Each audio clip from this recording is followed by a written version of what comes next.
जी, तो आखिरकार सीबीआई को काम पर लगा दिया गया है। जी हां दोस्तों, महुआ मोइत्रा की सांसदी रद्द करने की बात हुई थी, लेकिन यहां कुछ और ही हो रहा है। बात वहां तक पहुंचा दी गई है जहां पहुंचाने का शायद मकसद था, शायद लक्ष्य था। सीबीआई ने महुआ मोइत्रा के खिलाफ शुरुआती जांच शुरू कर दी है। आपको जानकर हैरानी होगी कि यह मामला शुरू हुआ था संसद की कमेटी की जांच से। निशिकांत दुबे ने शिकायत की थी, लेकिन अब मामला पहुंच गया है सीधा सीबीआई की जांच तक। मगर इसको लेकर महुआ मोइत्रा ने गंभीर सवाल खड़े कर दिए हैं। दोस्तों, क्या कहा है इस खबर में मैं आपको बताऊंगी। नमस्कार, मेरा नाम है जयंती झा और आप देख रहे हैं देश नीति।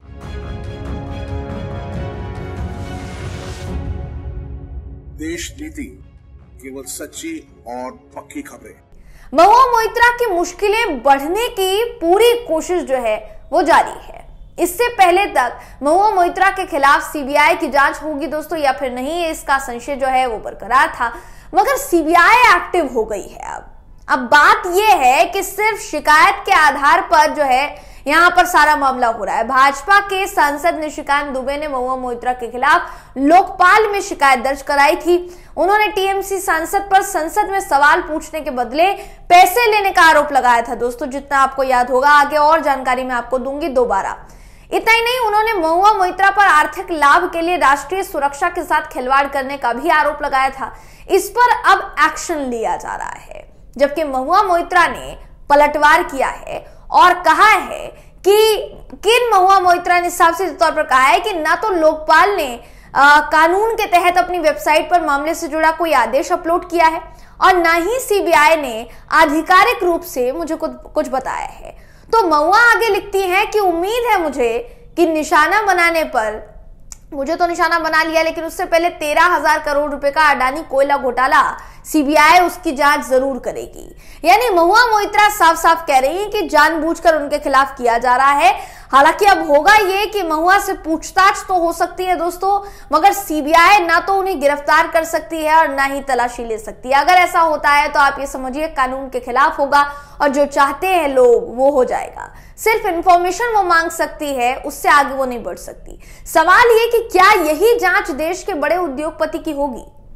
उनके खिलाफ ऐसे सैकड़ों आरोप हर रोज लगते हैं, मगर उनकी जांच करने में ये एजेंसियां कहां जाकर छिप जाती है दोस्तों, ये बात बिल्कुल समझ से परे है। वाकई में ये हैरान कर देने वाला है कि विपक्षियों के खिलाफ मामला न हो तो मामला खोदा जा सकता है, मगर उद्योगपतियों के खिलाफ मामला सामने खड़ा है लेकिन दिखाई नहीं देता।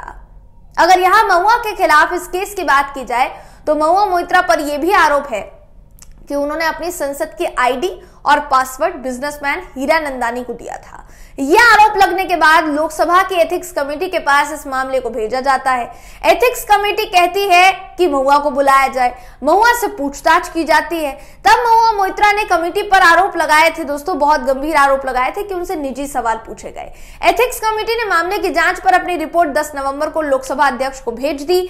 कमेटी की रिपोर्ट पर लोकसभा के शीतकालीन सत्र में लोकसभा अध्यक्ष ओम बिरला फैसला लेंगे। यानी शीतकालीन सत्र का जो है इंतजार अब किया जाएगा, लेकिन उससे पहले मामला केंद्रीय एजेंसी तक पहुंचा दिया गया दोस्तों, ताकि इस पूरे मामले में महुआ मोइत्रा कुछ ना कर पाए, महुआ मोइत्रा की तरफ से कोई भी एक्शन ना लिया जा सके।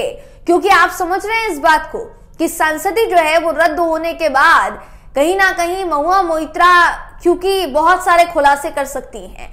महुआ मोइत्रा ने पहले ही कह दिया था कि अगर उनकी सांसदी रद्द होती है, अगर ऐसा होता है तो आगे जाकर वो और मजबूती के साथ सामने आएंगी और बड़े जन समर्थन के साथ चुनाव लड़ेंगी, फिर से चुनाव जीतेंगी, ये उन्होंने कहा था दोस्तों।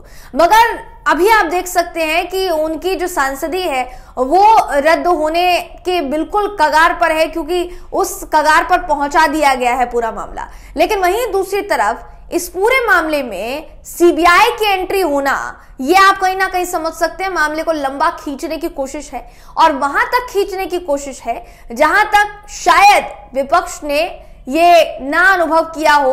विपक्ष का वैसे ही कहना है कि ये जानबूझकर विपक्ष के तमाम नेताओं को फंसाने की कोशिश है जो भारतीय जनता पार्टी करती आ रही है, कि जो भारतीय जनता पार्टी से सवाल करेगा, जो प्रधानमंत्री नरेंद्र मोदी जी से सवाल करेगा, उसको केंद्रीय एजेंसियों की जांच का सामना करना ही पड़ेगा। लेकिन अगर आप जय जयकार करते हैं, अगर आप मोदी मोदी करते हैं, अगर आप बीजेपी का समर्थन करते हैं, या अगर आप बीजेपी के खिलाफ खुलकर तंजात्मक लहजे में या आक्रामक होकर कुछ नहीं बोलते हैं दोस्तों, तो फिर आपके खिलाफ एक भी केस नहीं बनेगा। आपके खिलाफ जो फाइलें खुली रहेंगी ना, वो भी बंद हो जाएंगी। और ऐसे तो कितने सैकड़ों नेता हैं जो कि बीजेपी में शामिल हुए तो ऐसी वॉशिंग मशीन से धुले कि मानिए उनके ऊपर कुछ था ही नहीं। उद्योगपतियों की जांच की जब बात आती है तो यही एजेंसियां मौन हो जाती हैं। पता नहीं क्यों इनके फोन बंद हो जाते हैं, ये रास्ता भूल जाती हैं, फोन में जो गूगल मैप होता है वो गुम हो जाता है ताकि उन उद्योगपतियों के घर का रास्ता ना पता चले। न जाने क्यों ये होता है, ये तो हम नहीं समझ पाते हैं। लेकिन विपक्षी नेताओं को दबाने का प्रयास जो है दोस्तों जारी है। इस पूरी खबर को लेकर आप क्या सोचते हैं, आपकी क्या राय है, कमेंट करके जरूर बताइएगा। वीडियो अगर आपको पसंद आया हो तो वीडियो को लाइक कीजिए, शेयर कीजिए, चैनल को सब्सक्राइब करना बिल्कुल भी ना भूलें। फिर मुलाकात होगी आपसे अगली वीडियो में, तब तक के लिए नमस्कार।